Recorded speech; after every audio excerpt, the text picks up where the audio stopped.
Isso. Boa tarde, amigos da Rádio Boa Nova, programa Cristo Consolador. Peço que nos ajudem na divulgação do programa, colaborando com o Clube Amigos da Boa Nova, pelo telefone 0800 12 018 38. Quero aproveitar e mandar aqui um grande abraço aos amigos da Rádio Boa Nova, Fundação André Luiz. Cristo Consolador, todas as sextas-feiras às 17 horas, com reprise na terça-feira às 23 horas, aqui na Rádio Boa Nova. Hoje nós estamos aqui com o Walter. Walter veio trazer para a gente um tema muito interessante, né? Reflexões sobre o amor ao próximo. Será que nós estamos amando o nosso próximo? Será que nós estamos nos amando? Porque para amar o nosso próximo, primeiro nós temos que aprender a nos amar, a nos respeitar, para que a gente possa ter respeito com o próximo. Estamos aqui com a Carolina, que é filha do Walter, que está aqui presente também, para participar conosco. Boa tarde, Walter. Boa tarde, Jorge.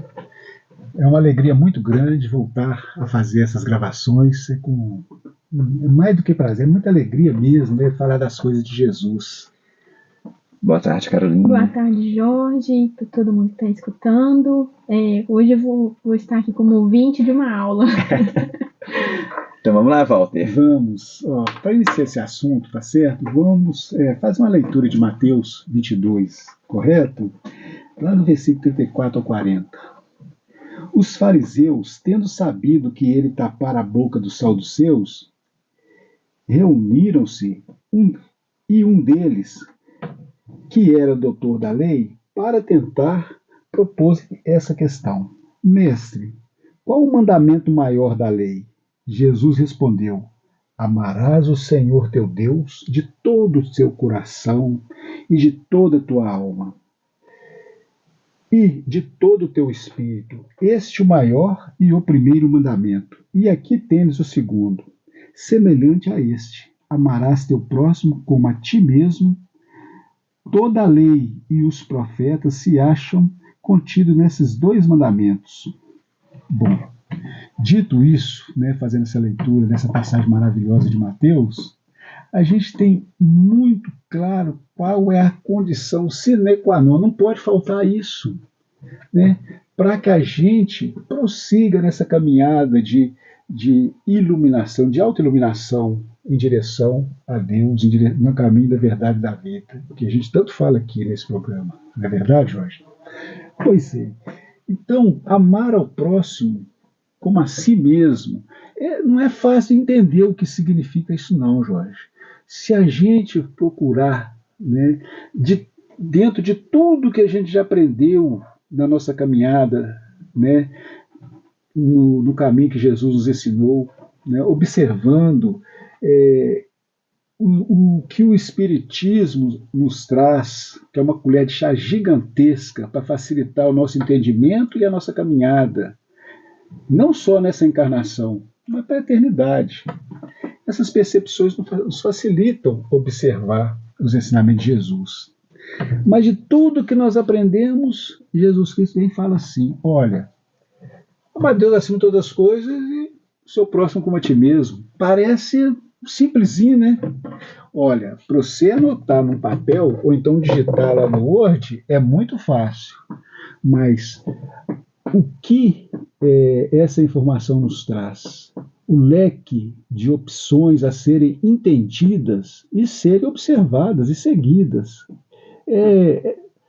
Eu diria que chega a ser infinito. É infinito essas possibilidades.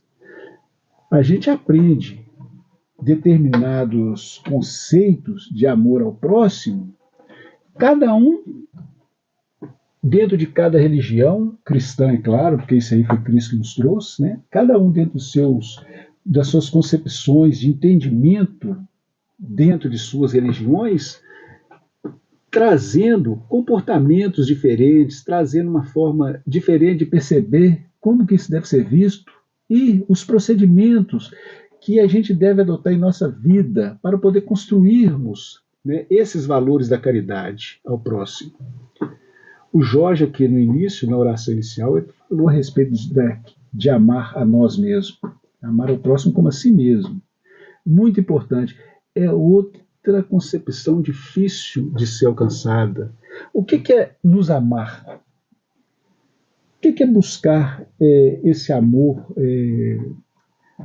que está incrustado no nosso ego, né, que está dentro da gente. Como é que a gente faz para poder trabalhar isso no nosso meio? Não amar o outro, porque às vezes amar o outro é até mais fácil do que se amar. A gente ama o outro quando a gente ama ele naturalmente. Por exemplo, eu amo a minha filha incondicionalmente. Provavelmente eu faria por ela coisas que eu não faço por mim. Né? E amo outras pessoas também de uma forma parecida. Tenho 4 filhas, tenho minha esposa, tenho meus irmãos. Então, eu fico fazendo essas observações de comparação. O que eu sou capaz de fazer por outro, além do que eu sou capaz de fazer por mim mesmo? As pessoas que estão nos ouvindo e que tiverem amores como eu tenho, vão perceber que isso é evidente. Assim, não, eu daria minha vida por minha filha, daria minha vida por minha esposa, pelas pessoas que eu amo. Mas o que ela é capaz de fazer por ela mesma? O que é se amar? Eu tenho meu entendimento, dentro do que eu aprendi dentro da doutrina espírita, né, com as oportunidades que eu tive, com vários mestres que passaram pela minha vida, do seguinte: isso é uma construção, esse entendimento. Quando você busca tratar de sua saúde e manter seu corpo são, já é se amar. Com certeza. Procedimento, né? É uma coisa prática. Mas isso é uma forma de você respeitar o corpo que Deus permitiu que você tivesse. Quando você procura estudar e ter conhecimentos, aproveitando as oportunidades que a vida te dá, de buscar essas informações, eu estou falando só de dentro do caminho espírita, não. Eu estou falando de matemática, português, adquirir uma profissão que facilita a sua vida. Isso também é tornar a sua vida mais fácil. Isso é se amar. Para mim é se amar. Quando você procura ter seus momentos de prazer, seus momentos de alegria junto das pessoas que você ama, e observar com atenção e aproveitar esses momentos com prazer, com alegria, isso também é se amar? Claro que é. Né? Permitir que você seja feliz. A felicidade, por aí, é dentro desses procedimentos da nossa vida que a gente encontra essa maneira de ficar em paz na nossa vida. Isso para mim é felicidade. E buscar a felicidade é se amar, se respeitar. E quando a gente consegue fazer isso minimamente, a gente pega e começa a expandir essa alegria, essa felicidade, essa percepção, essa filosofia de vida para o nosso círculo. Isso aí é amar o nosso próximo? É também. Nós vamos estudar aqui hoje, tá certo? Umas pontuações, tá certo? Dentro da nossa doutrina, dentro do Espiritismo. Se tiver alguém aí nos ouvindo que não esteja adepto do Espiritismo, claro que não tem problema. De jeito nenhum. Chico falou que se Emmanuel tivesse dito a ele que fora do Espiritismo não há salvação, ele disse que não aceitaria essa doutrina, que estaria fora. Então é isso mesmo, sejam muito bem-vindos. E a gente vai tentar falar isso com a percepção do Cristo. Como que Cristo espera que a gente caminhe nessa estrada do amor ao próximo? Eu acho que o Cristo ele foi muito feliz quando ele trouxe, né? Amar ao próximo como a ti mesmo. Porque qual é o próximo mais próximo de mim que não seja eu mesmo? Isso. Então, eu tenho que começar. O que ele quis dizer? Comece a amar você primeiro, que aí você vai estar preparado para amar os outros. Porque a partir do momento em que eu começo a me amar, a me respeitar, eu vou começar a olhar o outro com outro olhar. Eu vou entender que o outro também merece ser amado, merece ser respeitado, né? Que os mesmos direitos que eu tenho, o outro tem, né? Que há um limite, né? O meu direito termina onde começa do outro. Então, quando você começa a ter esse entendimento, você começa a estar preparado para amar o seu próximo. Mas como é que você aprende a ler? Quando você vai aprender a ler, você tem que ali, conhecer uma letrinha aqui, outra letrinha ali, juntar para ver. Aí você né, começa a ler, a se alfabetizar. É a mesma coisa. Para que eu ame, eu tenho que aprender. E para eu aprender, eu tenho que aprender primeiro comigo. Aprender comigo, porque quando você aprende com você, eu estava conversando isso com uma amiga minha outro dia, que a gente estava conversando a respeito de bens. Que ela estava falando comigo que ela tinha muita vontade que a filha dela fosse igual ao filho. Que o filho, tudo que ele tem, ele trabalhou e ele conquistou com esforço. E quando a gente tem esse esforço, a gente dá mais valor. E é isso mesmo. A partir do momento em que eu aprendo comigo mesmo, eu dou valor àquilo que eu estou aprendendo. Então a primeira coisa que eu quero é para transmitir aquilo para o meu próximo. Tá certo. Então aí começa o amor. É quando você começa a querer repartir com as pessoas à sua volta aquilo que te faz bem, aquilo que é bom para você. Se é bom para mim, é bom para o outro. Essa é a base do amor. Aquela máxima também. Você deve fazer com o outro o que você gostaria que o outro fizesse com você. Isso aí é o quê? Eu chamo disso aí de colher de chá. Você entender como que você deve refletir suas ações. Você gostaria que uma pessoa te tratasse assim quando você quisesse ser assim? Não, então não julgue o outro. Você gostaria de ser julgado se estivesse na colocação? Então se colocar na posição do outro, né? Já é um exercício, não é fácil, mas é possível de ser feito. Com certeza. Em vários momentos da nossa vida. Né? Se você estivesse nessa situação do fulano, do Beltrano, você gostaria que você recebesse o mesmo tratamento? Uma outra forma também, tá certo, que eu gosto de pensar é o seguinte, prática também. Se você colocar uma pessoa no lugar de uma pessoa que se ama muito, você entendeu? Por exemplo, aquela senhorinha ali, se fosse minha mãe, e colocava assim, imaginar mesmo, minha mãe. Você gostaria que as pessoas fizessem com ela do jeito que estão fazendo? Que ela fosse maltratada numa fila, ou coisa... Não sem raiva, sem estresse, sem briga. Mas você fazer esse tipo de exercício ajuda demais. E você vai perceber que a partir do momento que você começa a forçar a barra na sua vida, para você agir dessa forma e pensar desse jeito e ter essas práticas de amor, você vai perceber que as coisas vão fluindo.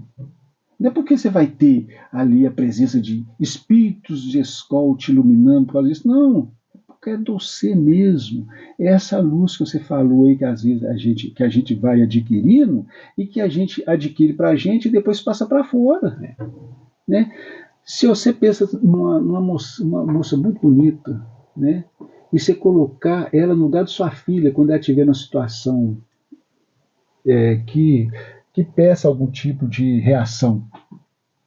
Aí você pensa e coloca ela assim, não, aquilo ali é minha filha que está ali. Eu gostaria que as pessoas agissem daquela forma com minha filha? Não. Ou sim, sei lá. Você entendeu? Mas esse tipo de prática nos ajuda, tá certo? A trabalhar essa forma de viver em paz, em harmonia, amar ao próximo, tá certo? Como a nós mesmos, não fazer o outro aquilo que não quer que faz a gente, fazer o outro aquilo que quer que faça você também, né? Agir com o outro como você quer que ajam com você. Isso aí é uma prática de amor. Se não somos capazes ainda de adquirir esse amor naturalmente e com a amplitude que ele deve ser alcançado e vai ser alcançado um dia na nossa caminhada evolutiva, então que a gente comece a praticar isso de uma forma bem suave. Para você iluminar, você primeiro tem que se iluminar para você poder iluminar as pessoas, iluminar o ambiente. Se você está no escuro, se você vai acender uma vela, a primeira pessoa a ser iluminada é você. Você buscou se iluminar. A partir do momento em que você se iluminou, você começa a iluminar o ambiente, as pessoas à sua volta. Então, esse amor que o Cristo fala é justamente isso. Primeiro você tem que se amar, aprender o que é o amor, para você estar preparado para amar as outras pessoas. Enquanto você não tiver esse entendimento, por que o Espiritismo, né, quando os Espíritos trazem para a gente, o que é primordial para você ser um bom espírita? Instruí-vos, instruí-vos, instruí-vos. A instrução é tudo. Então eu só posso ter e doar aquilo que eu tenho conhecimento. É claro, é até óbvio, né? É óbvio. É. Então não adianta. Como é que eu vou semear amor se eu não sei o que é amor? Se o amor que eu entendo é o amor posse, que nós entendemos o amor posse, é meu. Isso. Né? A gente acha que isso é amor. Isso não é amor. Isso é egoísmo. Né? Porque eu não posso querer que... Porque primeiro que nada é meu. Nós não temos nada. Né? Nós temos o quê? Usufruto. Nós usufruímos. Mas nós não temos nada. Eu não posso dizer isso aqui é meu. Não. Eu hoje estou nessa condição de ter isso, mas amanhã eu posso não ter. Então, se eu quero amar, eu tenho que aprender o que é amor, trabalhar esse amor dentro de mim, para a hora que eu trabalhar, que eu conseguir, né, ter esse amor dentro de mim, que ele for nato do meu espírito, que ele fazer parte do meu... Aí sim, eu estou pronto a amar tudo e a todos. Porque aquilo é meu, é nato, está dentro de mim, gente. A gente vê aí um Chico Xavier. Por que o Chico fez o que ele fez? Porque o Chico tinha as virtudes dentro dele. O Chico alcançou as virtudes. Então, por que nada abalava o Chico? Podiam falar mal do Chico porque ele não tinha as chagas morais que nós temos. Por que Gandhi, né, quando as pessoas maltratavam, falavam mal, ele não se contaminava por aquilo, porque ele não tinha aquilo dentro dele, o espírito dele transcendeu aquilo. Porque nós ainda hoje, o que nos incomoda não é o outro, é porque o outro é meu espelho, o outro está mostrando o que eu sou. O outro tem aquilo que eu sei que eu preciso de lutar contra. Então é mais fácil, ao invés de eu chegar a né, falar que eu sou, eu falar que o outro tem. A psicologia fala isso. A psicologia fala o seguinte: que você se conhece através do outro. Do outro, justamente. E é óbvio, também parece. Agora, depois que você começa a entender, parece isso claro. Né? Porque você buscar você mesmo só com seus conceitos, seus preceitos, tá certo? As suas convicções, você vai ficar fechado numa caixa. Essa caixa é você. Então você precisa do outro mesmo. Tanto para poder expandir sua luz, como para poder absorver a luz dos outros. Como a gente vive, tá certo? Tentando absorver a luz de Jesus. O tempo todo. Nós estamos tentando isso. Na nossa caminhada a gente fica tentando, tá certo? Absorver um pouquinho da luz de Jesus. Às vezes a gente consegue. Né? Não, a gente consegue. Um pouquinho consegue. Tá certo? Um outro ponto aqui importante, eu acho que a gente tem que salientar, né, nessas nossas reflexões, é o que é o próximo? O que é o próximo? Amar o nosso próximo como a nós mesmos? Mas o que é o próximo? Olha, eu entendo que o próximo, tá certo? Eu gostaria naturalmente de ouvir sua opinião a respeito disso. O próximo é todos aqueles que sofrem, de alguma forma, influência dos nossos atos, ou que podem, tá certo, sofrer influência dos nossos atos. Aquele que precisa, de alguma forma, de uma ajuda nossa. Agora, pode ser aquele também que está à nossa disposição para nos dar as suas luzes. É nosso próximo também. Porque quando a gente pensa em amar o próximo, não é só a relação de você para o outro, não. Tem a relação do outro por você, e essa relação pode ser do outro para você, pode ser boa, pode ser ruim. Tanto é que Jesus falou assim que era para a gente amar os nossos inimigos. Puxa vida, isso é complicado.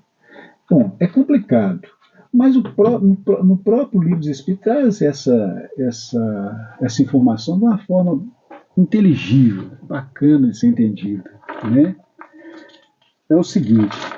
Eu nem vou ler, não, para a gente ter mais dinâmica aqui na nossa conversa. Mas é o seguinte: Jesus Cristo falou para amar o nosso inimigo, mas de uma forma bem clara.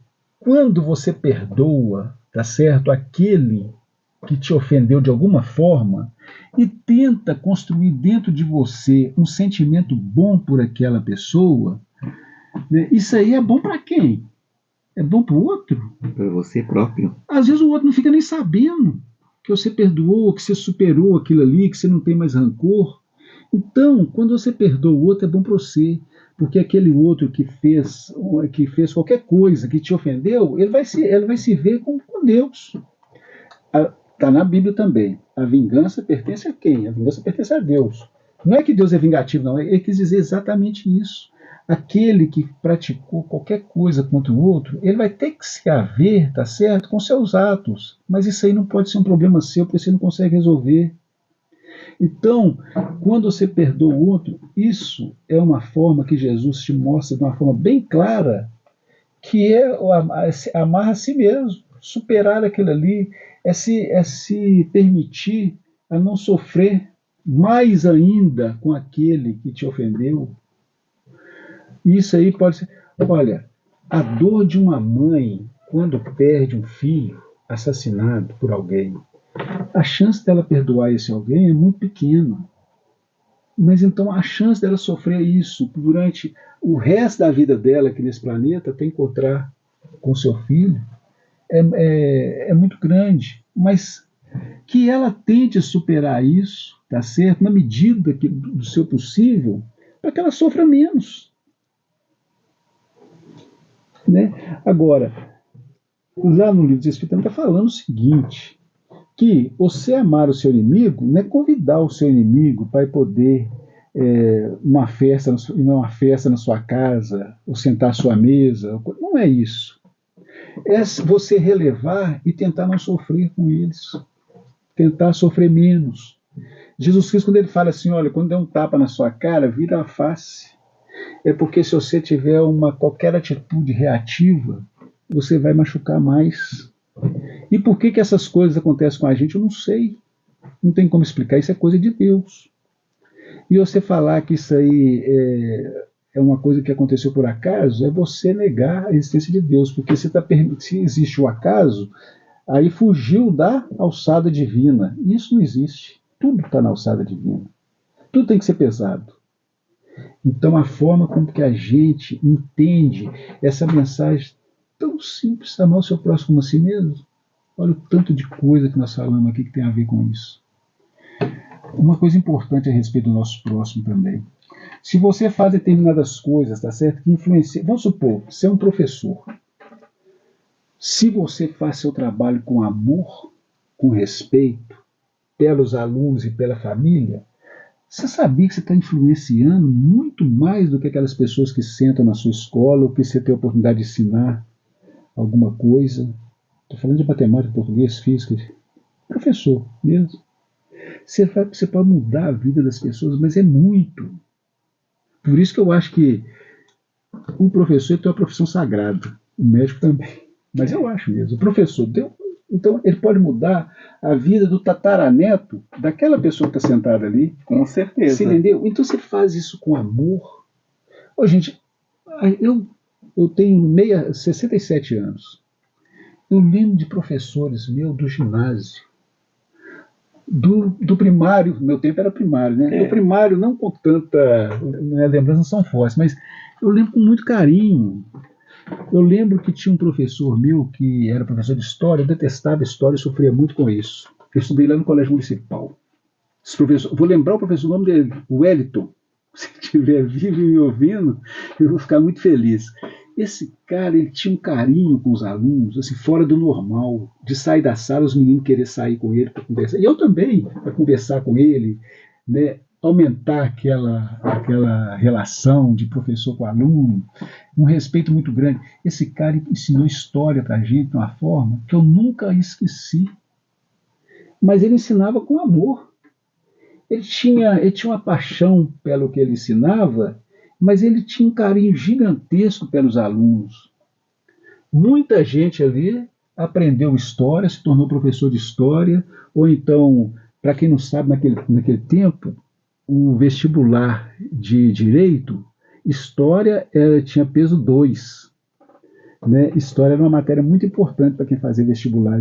Então muita gente se tornou advogado por causa dele. Né? Muita gente quis estudar filosofia por causa dele. E quantos anos? Que ano que era aquele ali? 7ª série, 8ª série. Né? Então, quando a gente faz as coisas com amor, expande isso no mundo, independente, lembre-se que Jesus pediu para você trabalhar isso. E se você já tem essa tendência de trabalhar com amor, Faz uma realimentação nessas energias aí e faça com mais amor possível, com carinho, com respeito. Né? Disciplina também é importante. Com certeza. Né?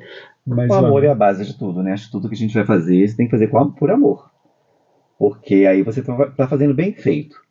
Agora, quando não tem amor, não tem coisa. Isso é uma coisa interessante, isso, que são pessoas que marcam, né, a vida da gente mesmo. E até ontem eu estava indo trabalhar, tava lembrando das minhas professoras de primário, eu lembrando os nomes, né? E é interessante como que marca realmente a vida da gente. E eu tive uma professora de português, né? Maria da Graça Costa Val. Eu falo que tudo que eu sei de português eu aprendi com ela. Tudo que eu aprendi de português eu aprendi com ela. Ela era fantástica para ensinar pra gente. Eu até lembro até hoje, né? A gramática do Segala. Nossa Senhora, Deus, oh Deus. A gramática, a gramática do Segala. E foi através dessa gramática do Segala com a Maria da Graça Costa Val que eu aprendi o português, tanto que eu cheguei a fazer uma prova uma vez na rede ferroviária. Eu fechei a prova de português. Isso é bom mesmo. De português eu fechei a prova. Agora, matemática eu sempre fui péssimo. Eu adoro matemática. Ô, gente, é o seguinte. Vamos falar agora de uma coisa muito interessante. Nós estamos fazendo essa gravação dentro do Centro Espírita, tá certo? Então vamos falar uma mensagem aqui para os cristãos, mas para os espíritas principalmente. Por quê? Fazendo estudo para essa gravação aqui, eu me deparei com o trabalho que o espírita tem e a responsabilidade que ele tem, não só dentro do centro, mas na sua vida. E está aqui, estava enumerado lá, né? Como eu trouxe aqui impresso aqui para poder passar para vocês, a responsabilidade que uma pessoa que abraça o espiritismo tem. Mas por que isso? Olha, não vou falar isso assim julgado ao léu, não. É importante. Quando a gente abraça os ensinamentos de Jesus, a gente passa a ter uma responsabilidade muito grande, porque a gente passa a ter conhecimento dessas coisas que Jesus nos entende. Que Jesus nos ensina. E a responsabilidade de entender é muito grande. É aquilo que você falou de estudar. Nós passamos a ter obrigação de estudar isso para poder transformar não só a gente, porque senão a gente vai ficar marcando passo mesmo. Quer dizer que não tem outra saída outra salvação fora do cristianismo? Claro que tem. Mas a gente aprende que Jesus é o governador desse planeta. E a gente aprende que o que ele falou não é para ser julgado ao léu, nem ser ignorado, e nem ser tratado de uma forma irresponsável. A gente tem a responsabilidade de pegar os ensinamentos de Jesus e levar a sério, com disciplina e amor. Aprendemos a fazer isso com Chico Xavier, que ele fazia isso muito bem. Chico Xavier é o nosso contemporâneo, né? Por isso que eu estou dando o exemplo dele. E dentro do Espiritismo não é diferente. Quando a gente passa a ter conhecimentos e se dedicar, né, ao conhecimento do Espiritismo, que é uma filosofia, é uma religião, é uma ciência, a gente passa a observar o mundo, a perceber o mundo de uma forma diferente demais. A gente passa a entender os ensinamentos de Jesus de uma forma concisa, bacana, suave, leve, perfeita e iluminada. Mas isso nos traz responsabilidades. Por isso que a gente passa a ter, tá certo, esses conhecimentos, mas não é para a gente ficar preocupado que nós seremos cobrados por ele, não.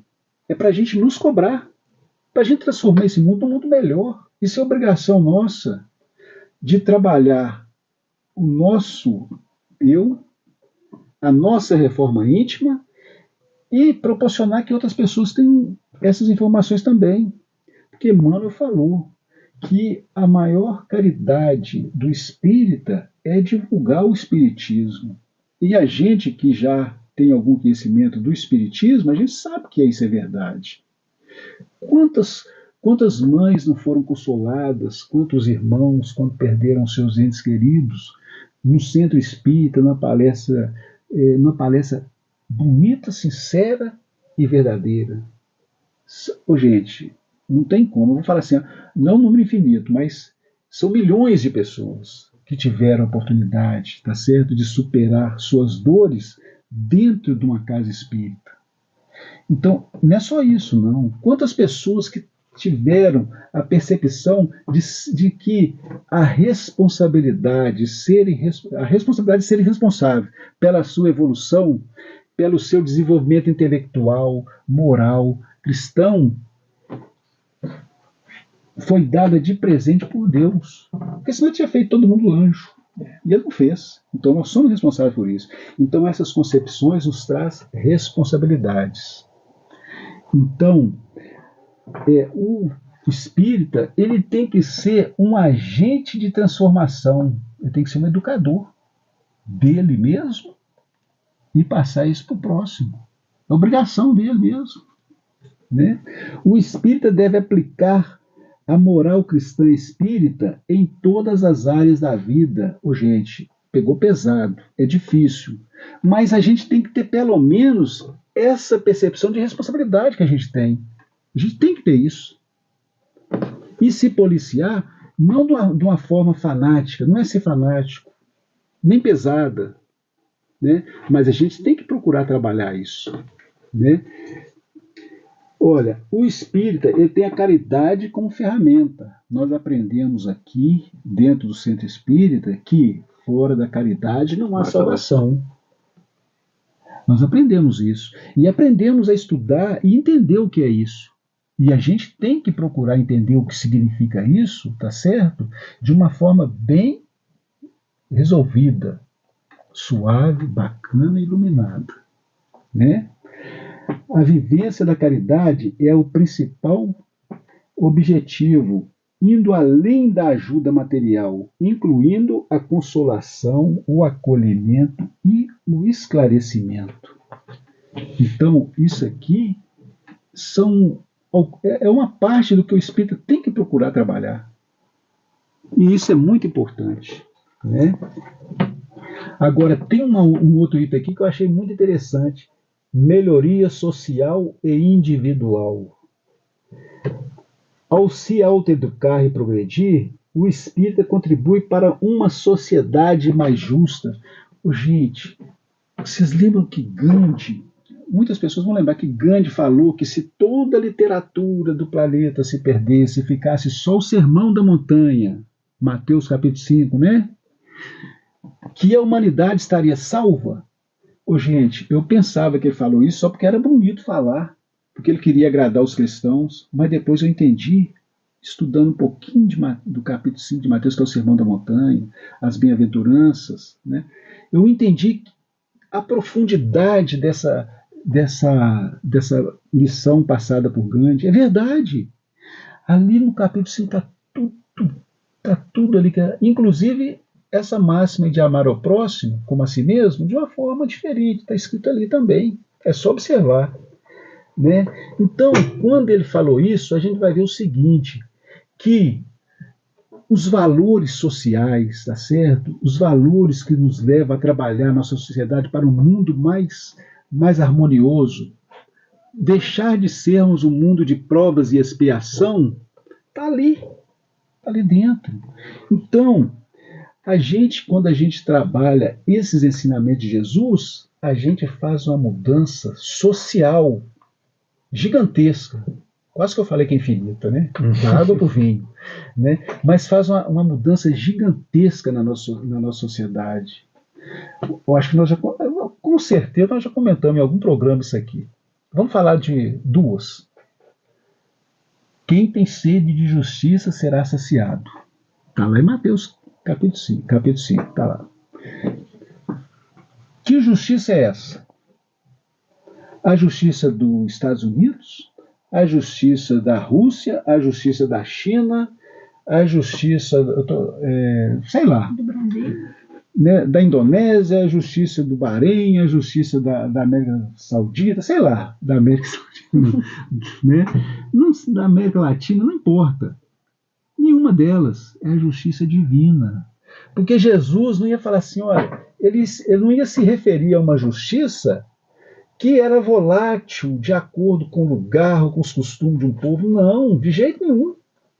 Porque sabia que a humanidade ia evoluir e estava evoluindo também, apesar de parecer que não, estava evoluindo há 2000 anos atrás e está evoluindo muito hoje ainda. Ele sabia disso. É a justiça de Deus. Então a gente tem que entender a justiça de Deus para entender o que ele quis dizer com isso. Para a gente saber quem é que vai ser saciado. Outra coisinha também bacaninha que ele falou, muito importante. Os mansos herdarão a terra. Herdarão a terra. Ele não falou que herdarão o céu. Então a gente está à espera aí de uma humanidade mais mansa. E está difícil de ver isso no futuro próximo. Mas a gente tem que trabalhar para isso. Somos espíritas, temos o dever de trabalhar isso na nossa vida, aonde a gente estiver presente, onde a gente puder levar uma palavrinha de paz, de amor, tá certo? Sem guerra. A gente tem que fazer isso, é obrigação nossa? Claro que é.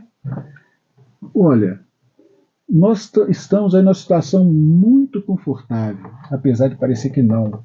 Lembre-se que aqueles primeiros cristãos, para poder levar os ensinamentos de Jesus, o pouco que eles tinham de conhecimento dos ensinamentos de Jesus, eles foram mortos, trucidados em circos, queimados, pregados em cruz, né? A sociedade perseguia esses cristãos para tudo quanto é lado, até o ano de 325. Depois melhorou, mas continuou ainda com essas noites de São Bartolomeu e coisa parecida ainda, que é a humanidade, Inquisição, não vamos entrar nesse termo, porque a gente não tem tempo, tá certo?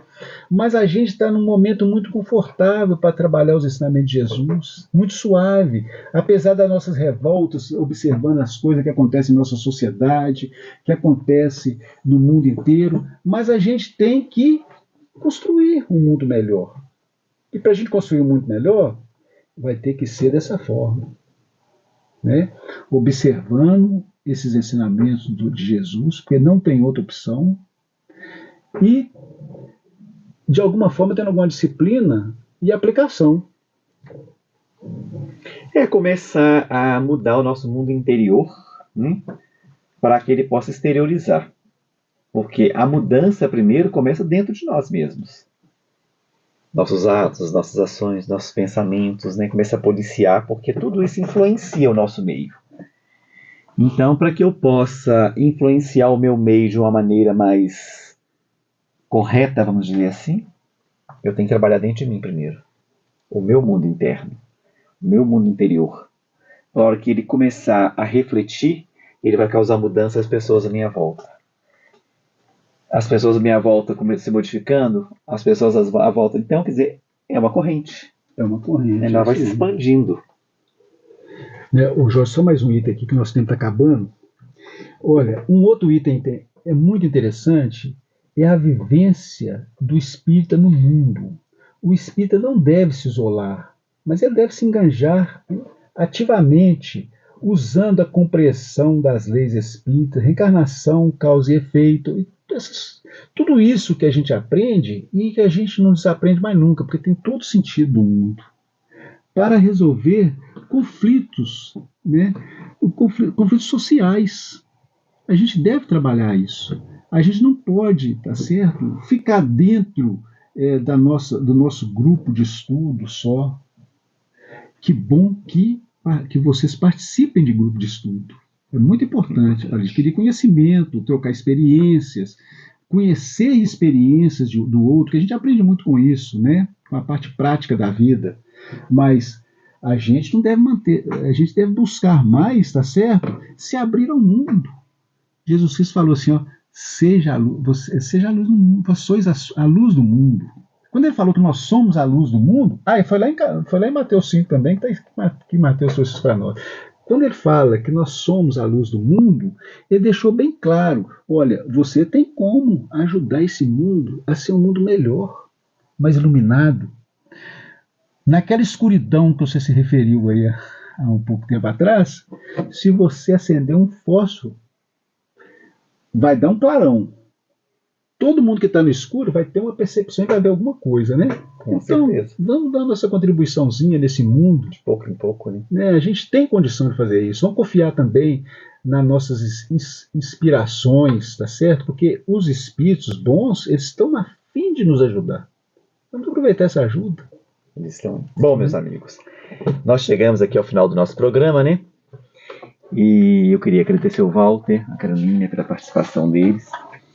E só esclarecer, esse programa ele vai ao ar, né, hoje, está indo ao ar hoje, e vai ser reprisado na terça-feira.